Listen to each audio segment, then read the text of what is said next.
من آلاف السنين البشر ابتكروا طقوس غريبة. بعض الطقوس اختفت مع مرور الزمن، لكن الغريب إن في طقوس مرعبة ولسه بتتعمل لحد النهاردة. في جزيرة باليابان بيعملوا مهرجان، الرجالة بينزلوا الشوارع بملابس بسيطة جدا ويجروا ورا راهب مقدس عشان بس يلمسوه، معتقدين إن اللمسة دي هتجلب ليهم الحظ وتطرد الأرواح الشريرة. المشهد بيبقى مليان فوضى وصراخ بشكل يخلي اللي يشوفه يحس إنه طقس طرد أرواح. الطقس التاني معانا في بعض قبائل في البرازيل، الشباب لازم يثبتوا شجاعتهم قبل ما يتحولوا الرجال. إزاي بقى؟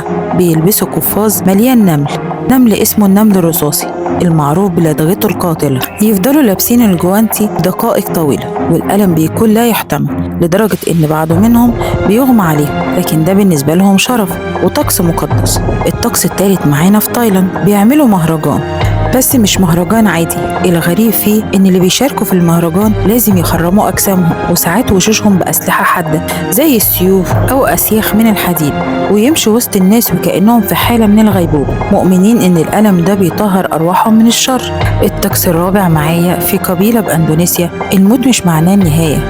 بعد ما الشخص بيموت بسنين، عيلته بتطلع الجثة من القبر، تنظفها وتلبسها لبس جديد، وبعدها يتصوروا معاها عادي جدا وبيمشوا بيها في القرية كأنها لسه عايشة. تخيل إن الحاجات دي لسه موجودة لحد دلوقتي. ساعتها هتسأل نفسك، هل فعلا دي مجرد تقاليد ولا وراها أسرار مظلمة وإيمان بقوة أكبر من الإنسان؟ اشترك في القناة وفعل الجرس.